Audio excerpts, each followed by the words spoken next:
tout ce qui est révélé dans la parole de Dieu a un sens pour nous. Dieu veut communiquer la vie ce matin. Alléluia, reçois la vie.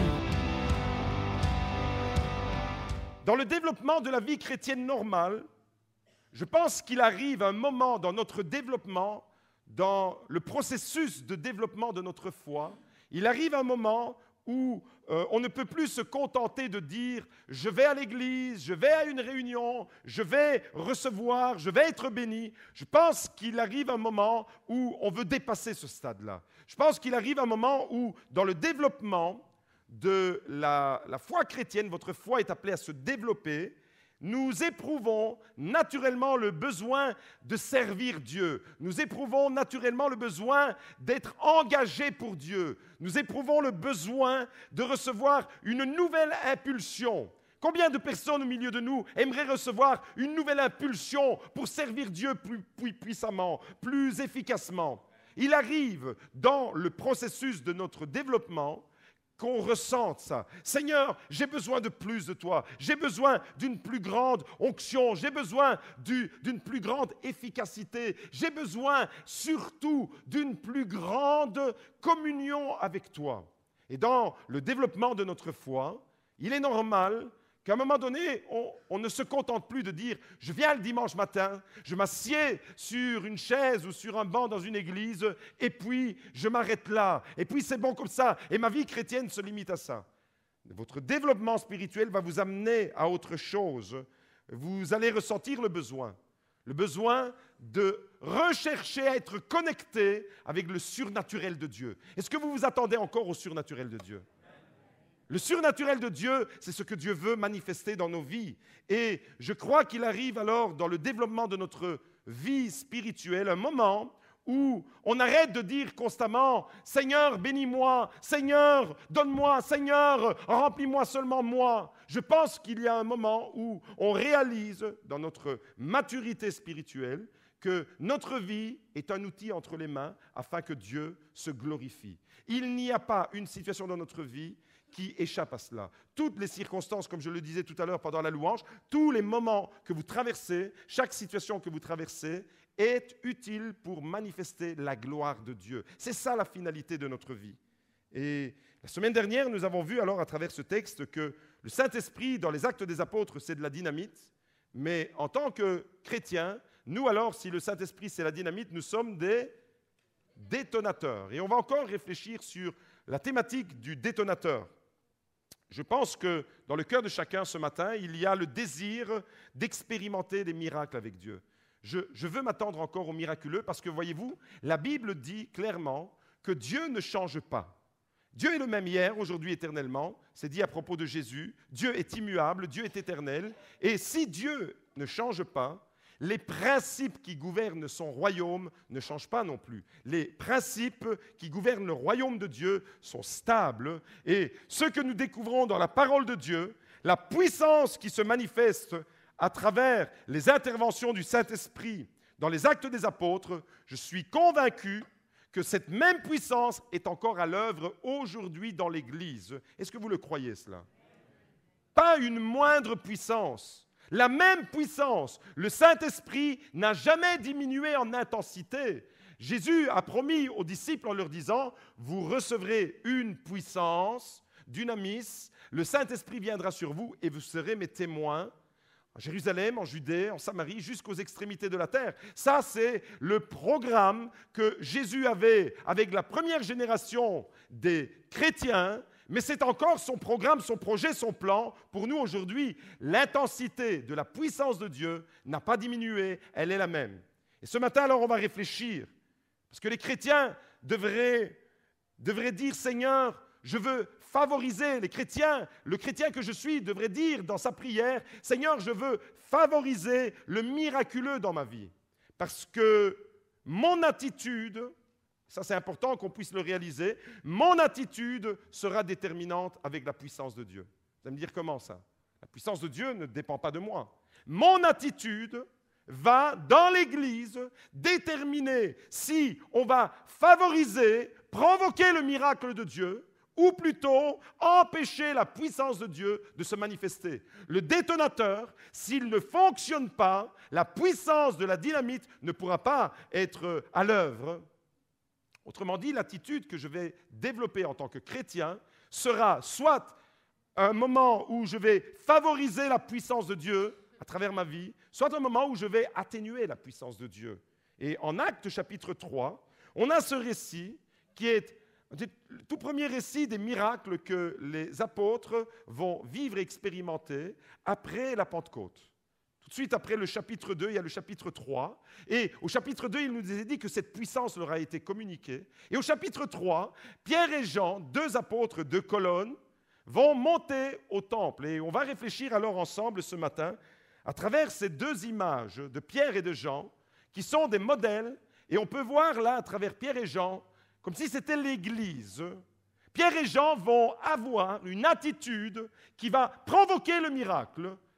Et on peut développer dans nos vies ces mêmes attitudes et on va s'imprégner de la parole de Dieu ce matin. Ils vont devenir, dans ce récit, de véritables détonateurs. Et on va réfléchir alors sur quels sont les différents aspects, on va découvrir quelques clés ce matin, qui vont nous aider à développer le miraculeux dans l'Église. Est-ce que vous croyez que Dieu veut manifester sa puissance par des guérisons, par des interventions puissantes qui vont au-delà de notre entendement? Est-ce que vous le croyez encore, ça? Moi, je le crois, je le confesse. Et dans cette Église, comme partout ailleurs où le nom de Jésus est invoqué, la puissance de Dieu ne varie pas, ne change pas. L'Église qui provoque des miracles, le modèle que nous allons découvrir à travers Pierre et Jean, c'est le modèle de l'Église qui provoque le miracle. C'est le modèle de l'Église qui favorise le surnaturel. C'est le modèle de l'Église qui déclenche la puissance de Dieu. C'est ce modèle-là que nous voulons, dans lequel nous voulons entrer. Est-ce que ce matin, tu peux dire avec moi alors, dans une prière que tu fais dans ton cœur, « Seigneur, c'est de cette Église-là que je veux faire partie. » Une Église qui favorise le miracle, une Église qui enclenche le miraculeux, une Église qui va favoriser le surnaturel. Je veux faire partie de cette Église. Est-ce que tu peux le dire dans ton cœur comme une prière? Et dans cette Église, je veux développer des attitudes qui vont favoriser l'intervention surnaturelle de Dieu. Je veux développer des attitudes qui vont favoriser la puissance de Dieu. Autrement dit, la puissance de Dieu ne varie pas, mais ton attitude sera déterminante. Si la puissance de Dieu se manifeste à travers ta vie, oui ou non. Je peux favoriser ou je peux être un frein. Et ce matin, alors, à partir de ce texte, j'aimerais vous laisser 7 clés, 7 enseignements, le chiffre 7, c'est le chiffre de la plénitude, que nous trouvons dans ce récit, qui sont 7 attitudes que Pierre et Jean vont adopter, qui vont provoquer le miracle dans ce récit. Et on va découvrir ça ensemble.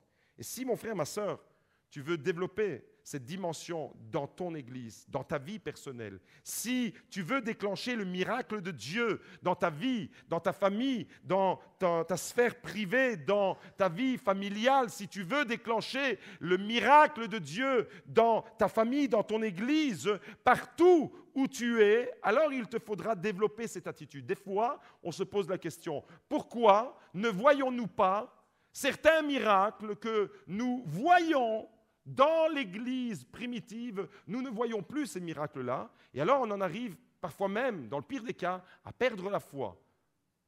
Et on peut se demander alors, mais pourquoi aujourd'hui on voit tellement peu de manifestations alors que c'était vraiment le pain quotidien des apôtres de vivre avec la dimension du miraculeux, du surnaturel? Et vous ne trouvez pas avec moi qu'il y a un contraste entre lire les actes des apôtres et voir jour après jour, de page en page, de verset en verset, la manifestation de la puissance par des guérisons, par des délivrances, par des prédications où il y a des foules entières qui sont touchées, par l'Évangile, et puis aujourd'hui, il y a un contraste, il y a comme quelque chose qui ne cadre pas. Et on peut se poser la question alors, mais pourquoi? D'où vient cette différence entre notre situation et ce que les premiers chrétiens vivaient? On va découvrir alors à travers ce récit 7 clés qui apportent des réponses à cela. Tout d'abord, j'aimerais que vous puissiez avoir votre Bible ouverte devant vous. Est-ce que vous venez encore à l'église avec votre Bible ou est-ce que vous comptez toujours sur la technique? Vous voyez, des fois, la technique, elle nous lâche. Et si la technique vous lâche, vous n'avez plus de Bible. Alors, prenez l'habitude de venir dans la maison de Dieu avec votre Bible, même si on affiche les versets à l'écran. On lit ensemble le premier verset, Actes chapitre 3, au verset 1. Ensemble, nous est-il dit. Ensemble, Pierre et Jean montaient au temple. Et j'aimerais qu'on reste un instant sur ce terme, ensemble. L'Église dans l'unité, être ensemble, l'Église dans l'unité va favoriser le miraculeux.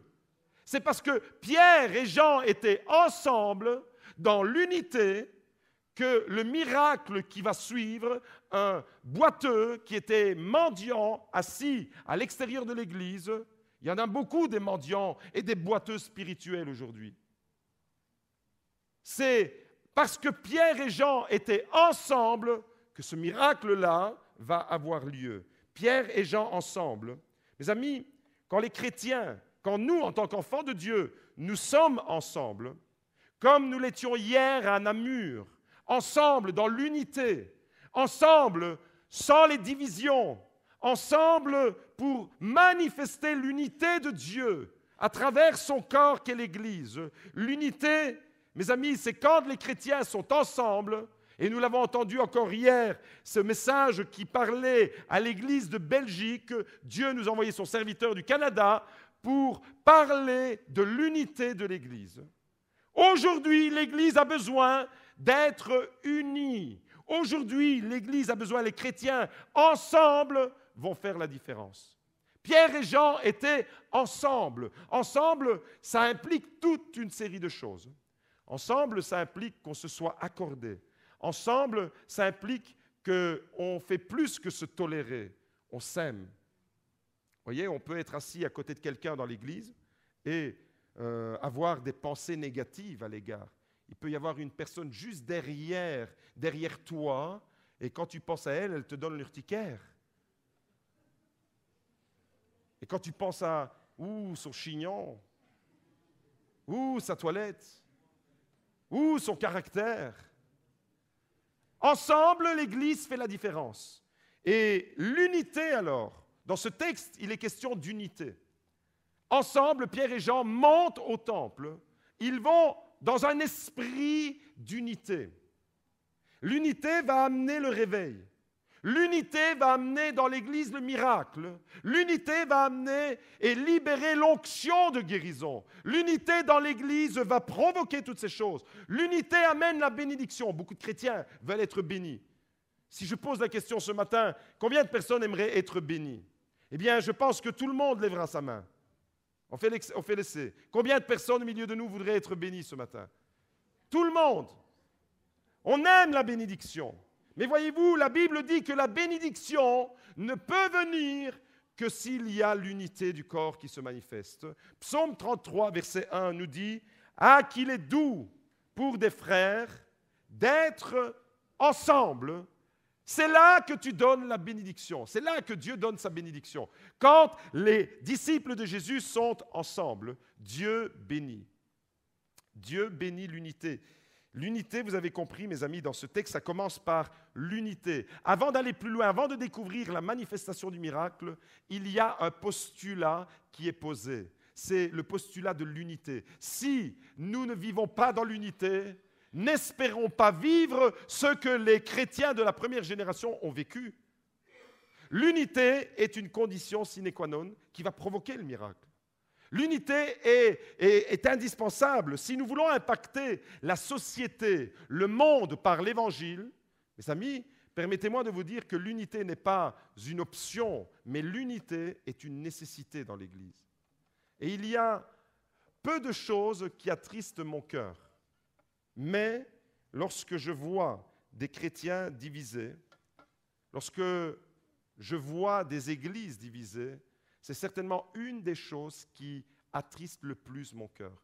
Quand dans une même église, il y a des partis pris, quand dans une même église, il y a un esprit de clan, quand dans une même église, il y a un esprit de division. Vous savez, nous sommes frappés par les actes terroristes. La Belgique est frappée de plein fouet sur les actes terroriste, on a beaucoup dit, on a beaucoup réfléchi, il y a des choses qui vont dans tous les sens. Et on devrait garder notre tête froide et réfléchir avec la parole de Dieu. Mes amis, on voit qu'il y a une menace dans notre société que nous ne connaissions pas auparavant.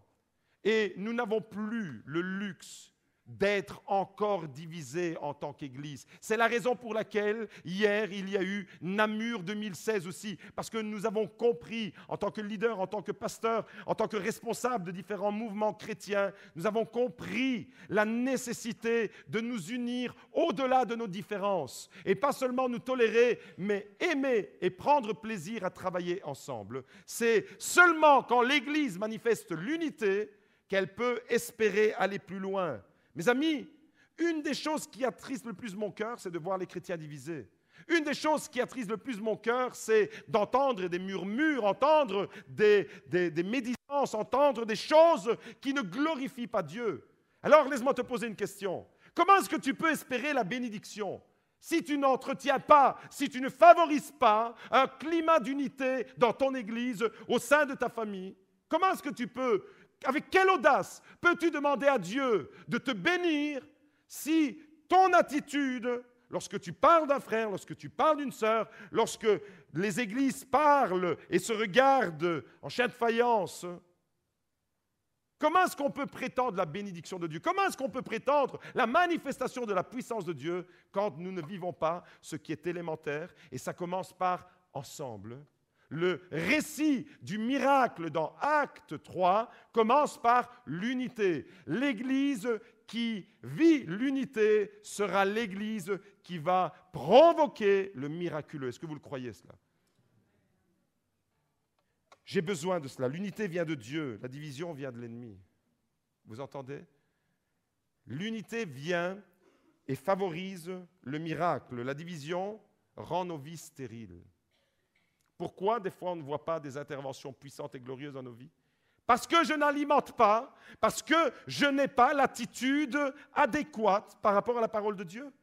L'unité va manifester la gloire de Dieu. La division va attrister le cœur de Dieu.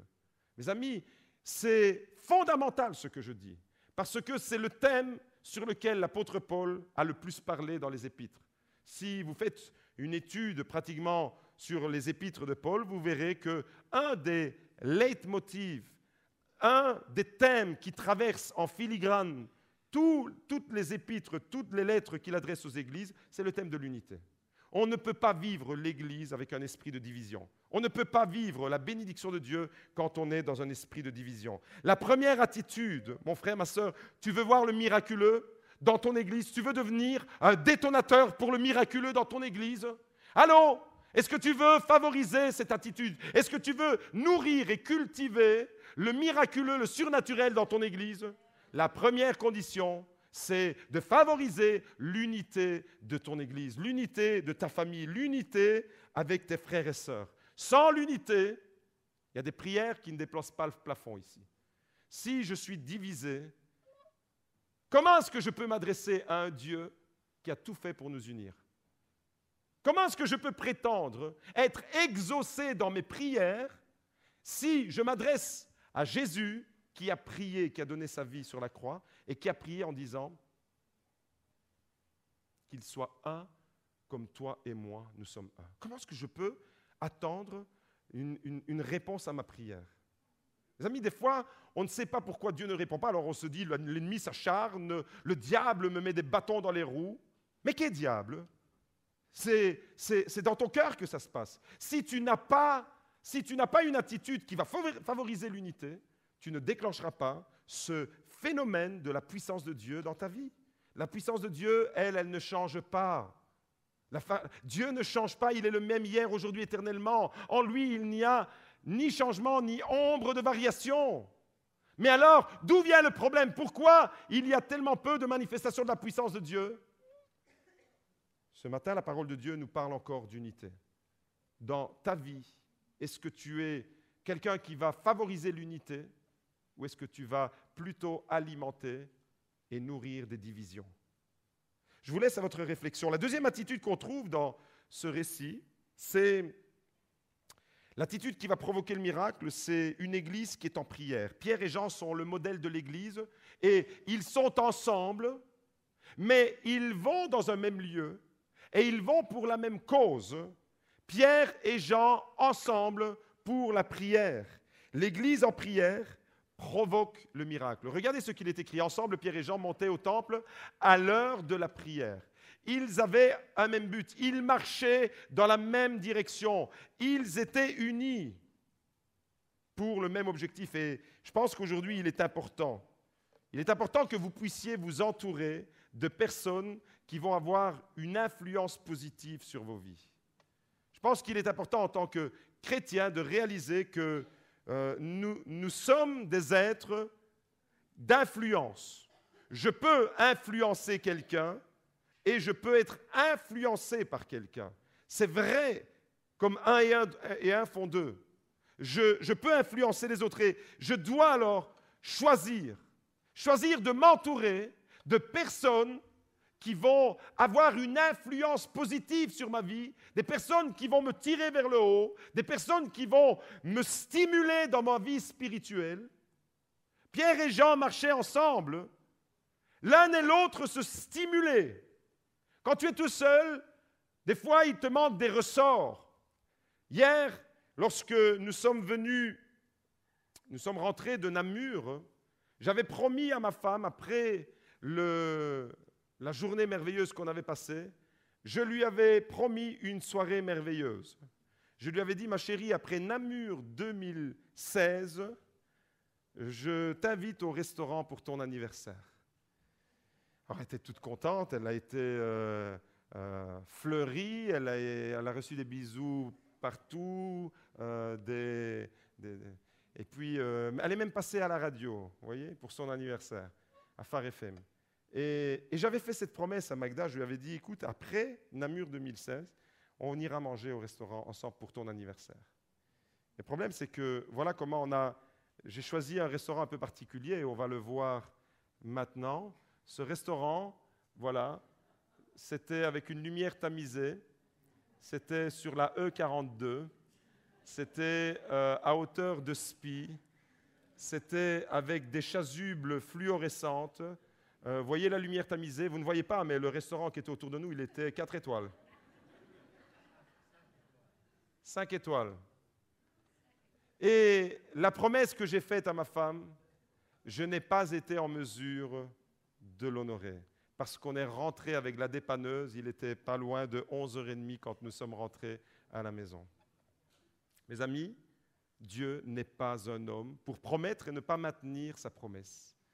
Voilà, donc ma chérie, tu as eu ton anniversaire et quand nous sommes rentrés, que finalement on a dû commander une pizza à Tertre pour nous la faire livrer, elle m'a regardé dans les yeux, elle m'a dit « Eh ben, il était beau mon anniversaire aujourd'hui. »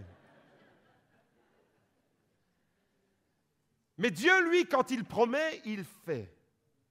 À condition que je puisse entrer dans son projet. Et je voudrais simplement qu'on revienne un instant sur cette photo, parce que, voyez-vous, à cet endroit-là, on voyait des voitures passer, mais à une vitesse phénoménale. Quand vous êtes à l'arrêt sur l'autoroute, c'est impressionnant. Quand on roule soi-même, on ne se rend pas compte de la vitesse des voitures. Et puis on voyait toutes les voitures passer. Il y a des chrétiens de Namur, certainement, qui sont passés devant nous sans qu'on le sache. Et puis tout d'un coup, il y a 3 voitures qui s'arrêtent, qui freinent, qui se mettent sur le côté. C'était des frères qui étaient à Namur 2016, qui nous ont reconnus. Pasteur Carozzo, est-ce qu'on peut vous venir en aide? Je dis, Alléluia, les bons samaritains sont arrivés. Les bons samaritains sont arrivés et ils nous ont donné les chasubles que vous voulez, parce que je ne retrouvais plus les chasubles fluo dans ma voiture. Donc, ils nous ont donné ces chasubles. Ensuite, j'ai appelé la dépanneuse. Mais entre-temps, eh bien, nous étions là, et avec Magda, on avait froid et on louait le Seigneur. On se stimulait l'un l'autre pour ne pas se décourager. On avait froid, mais on était ensemble à louer Dieu, alors que notre voiture nous avait lâchés, alors qu'on avait prévu une soirée au restaurant. On était là, au bord de l'autoroute, avec des chasubles comme 2 paumés, mais on était 2 paumés qui louaient Dieu. Et moi, j'ai envie d'être un paumé qui loue Dieu, plutôt que quelqu'un qui se la pète et qui ne loue pas Dieu. Et j'étais là, au bord de l'autoroute, j'ai dit, ma chérie, voilà le restaurant, regarde la belle verdure qui est autour de nous. Choisis, tu as des légumes, tu as toutes sortes de... Mais on s'est stimulé l'un l'autre. Et la Bible le dit clairement, en 2 Timothée chapitre 2, verset 22, l'importance de choisir les personnes qui vont vous influencer. Et la manière avec laquelle vous allez influencer les autres. Ça aussi, ça va provoquer le miracle ou ça va le retarder. Des personnes, choisissez des personnes, nous dit l'apôtre Paul, qui vont avoir une attitude positive sur vous, qui vont vous stimuler pour grandir, pour développer votre foi. Si vous êtes entouré de personnes qui vont vous tirer vers le bas, vous finirez par vous laisser emporter. Parce que la force d'attraction vers le bas, elle est plus forte, c'est plus facile de tomber que de rester debout. Mais lorsque l'un marche seul, s'il est seul, il tombe. Mais s'il marche à deux, que dit la Bible? L'autre le relève. Et la corde à 3 brins, alors, rompt difficilement. 2 Timothée chapitre 2, verset 22, c'est Paul qui dit à Timothée, « Fuis les passions de la jeunesse et recherche. » Ça doit être une recherche du cœur. Recherche quoi? Qu'est-ce qu'on doit rechercher et qu'est-ce qu'on doit fuir? Fuis les passions de la jeunesse. Imaginez-vous un jeune qui est attiré par le bas, avec toutes sortes de choses qui l'attirent vers le péché, les sorties, etc. Fuis les passions de la jeunesse et recherche quoi? La justice, la foi, l'amour, la paix. Avec qui? Tout seul? Non. Avec ceux qui invoquent le Seigneur d'un cœur pur. Ça veut dire que Paul est en train de donner ce conseil à Timothée. Ne reste pas seul, entoure-toi, crée une sphère de personnes, une zone d'influence dans ta vie qui va te stimuler pour que tu grandisses dans ta justice, dans ta foi, dans ton amour, dans ta paix. Parce que les autres vont t'influencer. C'est la raison pour laquelle Paul dit à Timothée, recherche ces choses, ne reste pas isolé. Première attitude qui favorise le miracle, être dans l'unité. Deuxième attitude, être dans un esprit de prière et nous stimuler les uns les autres, même si vous tombez en panne sur une autoroute, il n'y a pas de problème, vous pouvez encore et louer Dieu ensemble. Ici, dans 2 Timothée 2, verset 22, Paul nous donne le principe de soyez entourés de stimulateurs spirituels. Et je veux devenir, et j'ai besoin aussi de stimulateurs. Il y a des personnes qui sont des personnes qui vont impacter votre vie. Il y a des personnes qui vont être inspirantes pour votre vie. Des personnes qui vont devenir des modèles. Des personnes qui vont littéralement vous stimuler de l'intérieur pour que lorsqu'il y a une inertie qui s'installe en vous, vous puissiez être à nouveau reboosté. Par la présence d'un frère, d'une sœur, vous allez être à nouveau encouragé à vous remettre sur pied. Recherche ces choses avec ceux qui invoquent l'invocation, la prière, ceux qui invoquent le Seigneur d'un cœur pur. Autrement dit, entoure-toi et autorise à ceux qui ont un cœur pur d'avoir une influence sur ta vie. Et ne laisse pas les personnes d'influence négative t'emporter dans leurs péchés.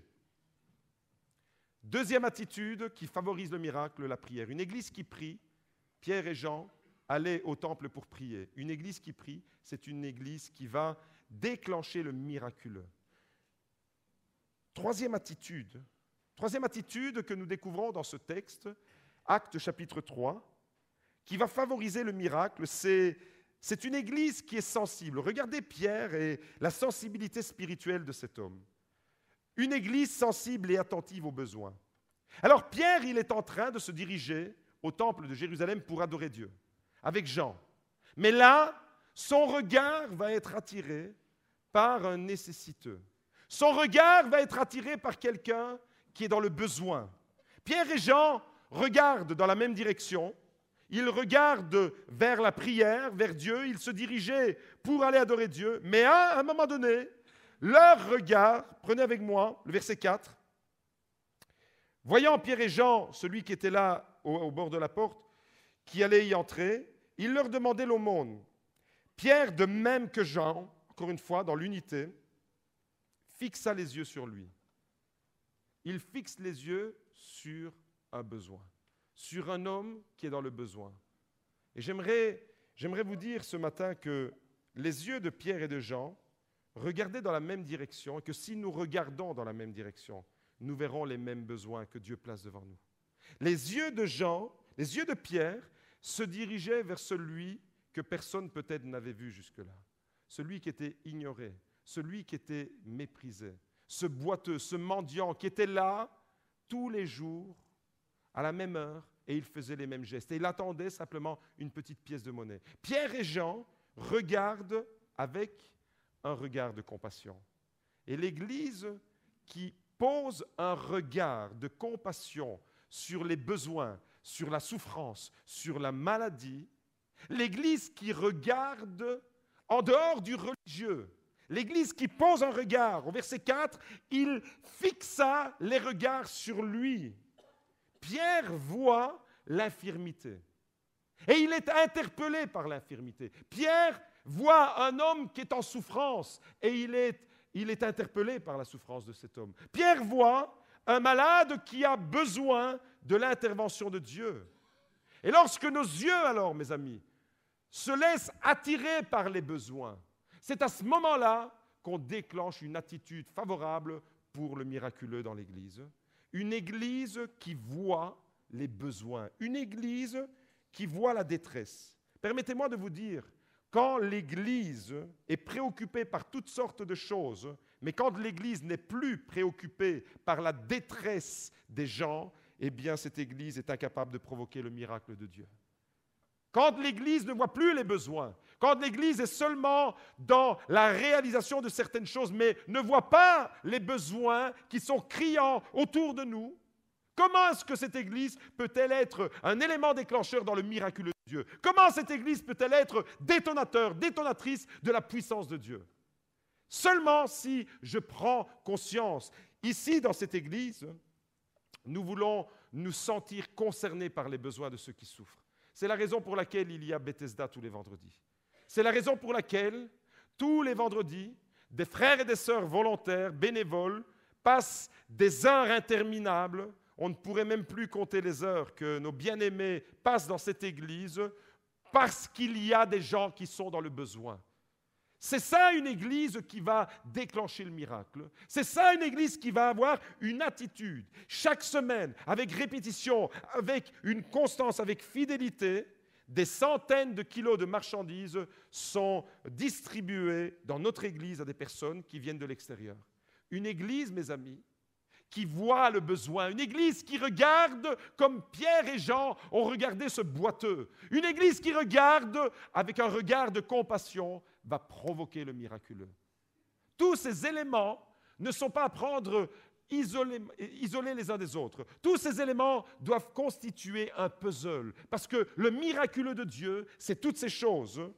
L'Église qui est sensible alors, l'Église qui est attentive aux besoins, l'Église qui va favoriser le miraculeux verra la gloire de Dieu se manifester en son sein. Et je veux faire partie de cette Église. Je veux faire partie de l'Église qui dit oui à l'unité. Je veux faire partie de l'Église qui dit oui à la prière. Je veux faire partie de cette Église. Je veux favoriser ce climat. Je veux faire partie de cette Église qui a un regard de compassion. Quatrième attitude qui favorise le surnaturel de Dieu dans l'Église. À travers toujours le comportement de Jean et de Pierre. Une Église qui est attirante va provoquer le surnaturel de Dieu. Regardez le verset 4. L'église attirante, c'est quoi? L'église attirante, c'est une église qui ose dire « regarde-nous ». Ça, c'est une phrase qui m'a un peu surpris dans ce texte. Chaque fois que je le lis, je suis interpellé. Au verset 4, regardez l'attitude. Remettez-vous dans le contexte. Vous êtes à Jérusalem, vous allez adorer Dieu dans le temple, vous êtes avec Pierre et Jean. Et puis, il y a un boiteux qui est là. Votre regard est attiré par ce boiteux. Et là, il y a une conversation qui commence à se mettre sur pied. Et la parole qui sort de la bouche de Pierre, c'est une parole incroyable. Une parole qui, à mon avis aujourd'hui, beaucoup de chrétiens n'oseraient pas la prononcer. Je n'oserais pas la prononcer, cette parole. Regardez-la attentivement, cette parole. Regardez ce que Pierre dit lorsqu'il a fixé d'abord le regard, un regard de compassion, parce qu'il a vu, il a été interpellé par la souffrance de cet homme. Regardez maintenant La parole qui va sortir de sa bouche. D'abord un regard, tu te sens interpellé, après tu parles. Et c'est une parole que des chrétiens n'oseraient pas dire et prononcer aujourd'hui. On la lit ensemble. Pierre, de même que Jean, fixa les yeux sur lui et lui dit, « Regarde-nous. » Regarde-nous.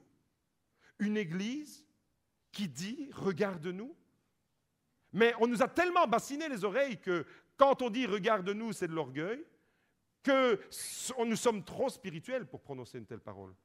Parce qu'on dit tellement souvent, et c'est normal de le dire, qu'il faut regarder à Jésus. Ce n'est pas aux hommes qu'il faut regarder. Si tu as été déçu dans une église, ce n'est pas aux hommes que tu dois regarder, c'est à Jésus que tu dois regarder. Amen. Mais ce n'est pas ce que dit ce texte. Je dis amen comme vous, mais je dis, ce n'est pas ce que dit ce texte. Ce texte ne dit pas « regarde à Jésus ». Pierre, avec quelle audace peut-il dire « regarde-nous » ? Nous, on est spirituels. Nous, on dirait « mais regarde à Jésus, ne mets pas ta confiance dans les hommes ». Laissez-moi vous dire une chose, c'est que les gens de l'extérieur qui ne connaissent pas Jésus, ils ne pourront voir Jésus qu'à travers ton témoignage. En voyant ta vie, ils verront Jésus. En écoutant les paroles qui sortent de ta bouche, ils entendront la parole de Jésus. En voyant, en étant impactés par les actes de ta vie, ils verront qui est Jésus. Les gens à l'extérieur ne voient pas Jésus. Comment Jésus peut-il être rendu visible dans un monde tellement perverti? Comment Jésus peut-il être visible? À travers son Église. À travers une Église qui ose dire. Vous voyez, quand l'Église elle a perdu sa dignité, elle n'ose plus dire « regarde-nous ». Parce qu'on se cache alors derrière cette parole. Derrière une parole qui semble être spirituelle, et elle est vraie quand on dit « regarde à Jésus », ne regarde pas aux hommes, elle est vraie cette parole. Il faut regarder à Jésus. Mais on s'en sert comme alibi. On s'en sert comme moyen pour nous disculper de nos manquements, voyez-vous. Quand l'Église ne sait plus dire au monde « regarde à nous », alors c'est qu'elle a un problème avec son propre témoignage. Alors c'est qu'elle a un problème. C'est que Jésus n'est plus visible à travers cette Église. Pierre pouvait dire « regarde-nous » parce qu'à travers son témoignage, c'était Christ qui était rendu visible. Et l'Église qui dit « regarde vers nous », c'est l'Église qui doit rendre visible Jésus à travers le témoignage de ses disciples. Cette phrase, c'est vrai qu'elle donne l'impression d'être très spirituelle, regarde à Jésus. Mais des fois, on se cache derrière cette phrase. Non, les gens du dehors. Moi, j'ai entendu plusieurs fois des gens me dire, mais tu sais, je ne viens pas à l'église. Pas à cause de Dieu. Je ne viens pas parce que quand j'entends des chrétiens parler entre eux, parler en mal d'un frère, d'une sœur, d'un ceci, de cela, ça ne me donne même pas envie de venir à l'église. Qu'est-ce que vous donnez comme image? Alors, cette église-là, évidemment, il ne faut pas qu'elle dise « regarde à nous ». Parce que qu'est-ce qu'on offre comme image de vie spirituelle, de qualité? On devrait pouvoir dire, sans aucun orgueil, « regardez vers nous ». Non pas parce que nous sommes meilleurs que les autres, mais parce que Jésus est visible à travers nous. Parce que, mes amis, le monde extérieur ne pourra pleinement voir et connaître Jésus qu'à travers le témoignage de son Église. Vous êtes, nous sommes, je suis son Église. C'est nous qui rendons vivant, visible aux yeux du monde le témoignage de Christ. Pierre, lui, a une audace extraordinaire. Pierre ose dire à cet homme qui est infirme, qui est boiteux, « regarde à nous ». Quelles sont les choses que nous rendons visibles? Pierre a pu le dire parce qu'il rendait visible Jésus à travers son témoignage. Qu'est-ce que nous rendons de visible lorsque les gens nous observent? L'Église qui provoque le miracle, mes amis. L'Église qui provoque le miracle, c'est l'Église qui ose dire « regardez-nous vivre ». Monde, société, regardez-nous vivre. Regardez, observez-nous. Regardez, à travers notre témoignage, vous allez découvrir Jésus. C'est ça l'Église. Ce n'est pas une Église qui se cache derrière du religieux. En observant nos vies, vous allez découvrir l'amour fraternel. Normalement, les gens du dehors, quand ils voient les chrétiens, ils doivent pouvoir dire Waouh! L'amour qu'ils ont, c'est la preuve que Dieu est avec eux. Ce n'est pas moi qui le dis, c'est votre Sauveur, votre Seigneur. Jésus a dit, c'est à l'amour que vous aurez les uns pour les autres que le monde verra et croira que vous êtes réellement mes disciples. Si le monde extérieur regarde l'Église et ne voit pas cet amour, si le monde extérieur regarde l'Église et ne voit que de la pourriture, que de l'amertume, que de la médisance, que des paroles négatives, comment le monde extérieur peut-il être attiré par l'Évangile? Impossible. Au lieu d'être attirante, alors l'Église, elle est répugnante. Mais je ne veux pas être cette Église. Est-ce que ce matin, tu peux dire avec moi, « Yes, Seigneur, je veux faire partie de l'Église qui est attirante.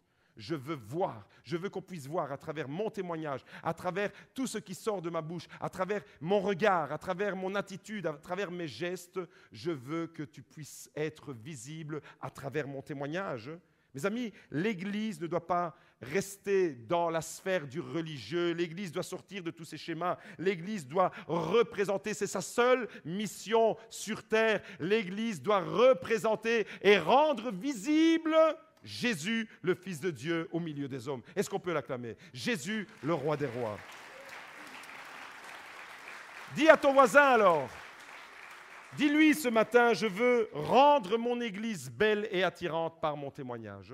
Dis-lui, ça te responsabilise. Je veux rendre mon Église attirante. Mes amis, une Église attirante va provoquer le miraculeux de Dieu. Est-ce que vous le croyez? Par contre, lorsque nous sommes divisés, lorsque nous sommes déchirés, nous sommes loin d'être attirants. Une Église attirante qui ose dire « regarde vers nous », lorsque nous sommes attirants, nous favorisons le miraculeux de Dieu, le surnaturel de Dieu, mais lorsque nous sommes divisés, nous n'avons que des laideurs à montrer. Est-ce que Dieu voit des choses belles en moi? Ce n'est plus alors Jésus qui est rendu visible, mais au contraire, l'amertume, le fiel qui est dans le cœur, le mécontentement, les critiques. Mes amis, c'est notre responsabilité de provoquer le miraculeux par l'unité, par la prière, par un regard de compassion sur la souffrance, mais aussi par cette attitude, une attitude qui dit « je veux être attirante ». Non pas pour que la gloire vienne aux hommes, mais parce qu'à travers notre témoignage, vous l'avez compris, on pourra voir Jésus. Cinquième clé qui provoque le miracle, c'est l'Église qui prononce une parole puissante cette fois. La parole, vous voyez, elle vient tard. Elle vient après, c'est le cinquième élément. La parole, elle vient presque à la fin de la série. La parole, beaucoup de chrétiens se précipitent aujourd'hui avec la parole. Mais les gens ont d'abord besoin de voir une Église qui est attirante. Les gens ont besoin de voir le témoignage. Ils t'observent, les gens. Avant de t'entendre parler de l'Évangile, ils voient comment tu vis. Ils voient comment tu réagis devant les difficultés, devant les problèmes. Et tu peux toujours prêcher l'Évangile, mais si tu ne le vis pas, ce sont des paroles en l'air. Un jour, un enfant a dit à son père, « Papa, ce que tu es parle tellement fort que je n'entends plus parler, je n'entends plus ce que tu dis. » Parce que le témoignage de cet homme était en opposition avec l'Évangile. Cet homme voulait que son fils vienne à l'église, etc., mais lui-même à la maison n'avait pas un témoignage digne de ce nom. La parole, alors, elle vient maintenant, en cinquième position. Cinquième attitude qui favorise le miraculeux, c'est l'Église qui prononce une parole puissante, une parole avec autorité. Cette parole, elle vient lorsqu'au verset 6, Pierre dit à ce paralytique, à ce boiteux, « Lève-toi et marche au nom de Jésus ». Une Église qui vit le miraculeux, c'est une Église qui prononce des paroles d'autorité au nom de Jésus. Cette fois-ci, c'est le nom de Jésus qui doit être mis en avant. Mais ce nom-là, je ne peux le prononcer que dans la mesure où tous les éléments que je viens de citer soient bien présents. Je ne peux pas prononcer le nom de Jésus tout en provoquant la division. Je ne peux pas dire « Au nom de Jésus, lève-toi et marche » tout en n'étant pas attiré par la compassion, en ne me sentant pas interpellé par la souffrance. Je ne peux pas dire « Au nom de Jésus, lève-toi et marche » à une société qui est paralysée si l'Église n'est pas attirante, si l'Église est remplie d'amertume. Je ne peux pas. Cette parole, elle sera en contradiction avec ce que je suis.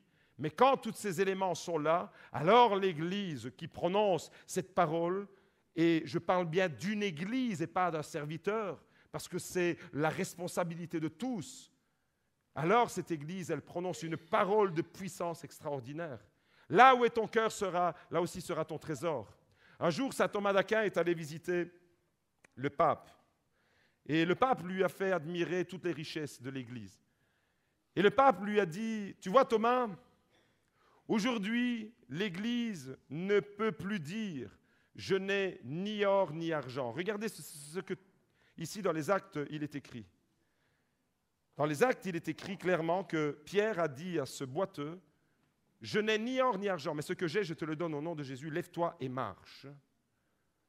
Et le pape se vantait de dire à Thomas, saint Thomas d'Aquin, que l'Église ne pouvait plus dire « je n'ai plus ni or ni argent ». Parce que regarde toutes les richesses de l'Église. Et le jeune Thomas, l'histoire raconte que le jeune Thomas a dit au pape « oui, c'est vrai, mais aujourd'hui, l'Église ne peut plus dire « lève-toi et marche au nom de Jésus » à cause de ses richesses.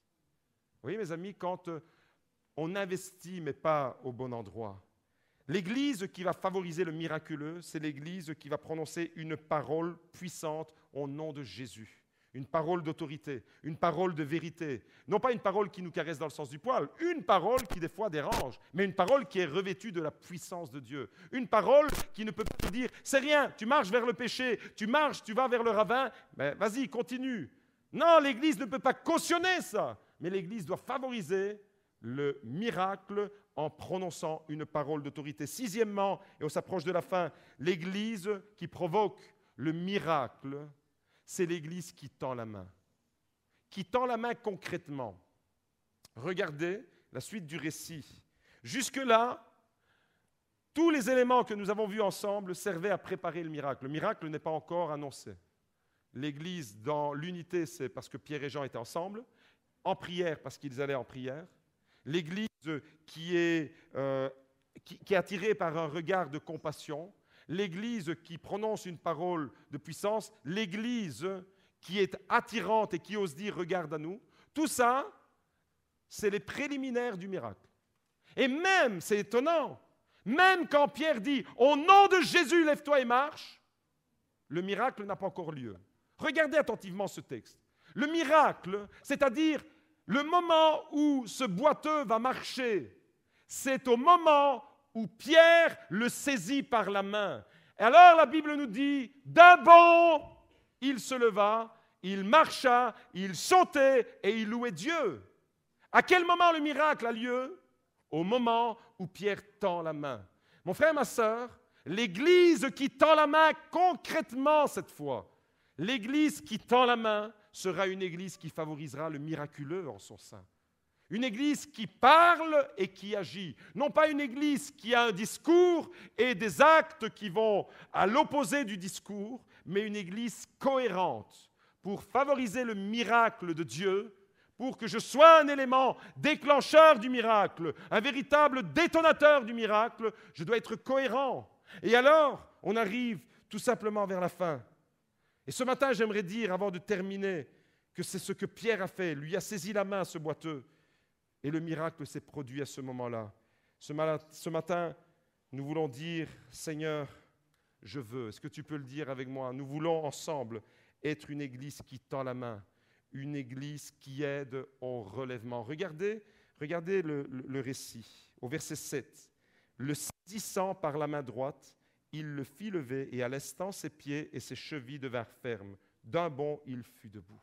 C'est à ce moment-là une église qui aide ceux qui ont trébuché à se relever. Ce texte, c'est une main tendue à tous ceux qui ont été abîmés, tous ceux qui ont été humiliés, tous ceux qui sont par terre. Ce texte nous parle d'une parole qui te remet debout. Est-ce que tu veux faire partie de cette église? Est-ce que tu veux, toi aussi, mon frère, ma soeur, provoquer le miraculeux dans ta vie? Est-ce que tu veux être un détonateur pour la puissance de Dieu? Alors tous ces éléments devront être là, rassemblés. Et en un instant, la parole de Dieu nous dit qu'en un instant, le miracle s'est accompli. Et je termine avec la 7e et dernière clé. C'est cet homme qui est guéri maintenant. Il va suivre Pierre et Jean. Cet homme va accompagner, il va être accompagné par Pierre et Jean. La 7e et dernière attitude que j'aimerais vous laisser, c'est une église qui accompagne ceux qui sont dans la restauration. C'est une église qui favorisera encore le miraculeux. C'est cette église-là que je veux. C'est cette église-là dans laquelle nous voulons être. Combien de personnes voudraient dire au Seigneur ce matin, « Seigneur, pardonne-moi parce que je n'ai pas favorisé l'unité de ton église. Pardonne-moi parce que j'ai délaissé la prière de ton église. Pardonne-moi parce que mes yeux ont été attirés, non pas par les besoins. Je n'ai pas vu à côté de moi celui qui boitait, celui qui souffrait. » Tout ce qui est révélé dans la parole de Dieu a un sens pour nous. Dieu veut communiquer la vie ce matin. Alléluia, reçois la vie.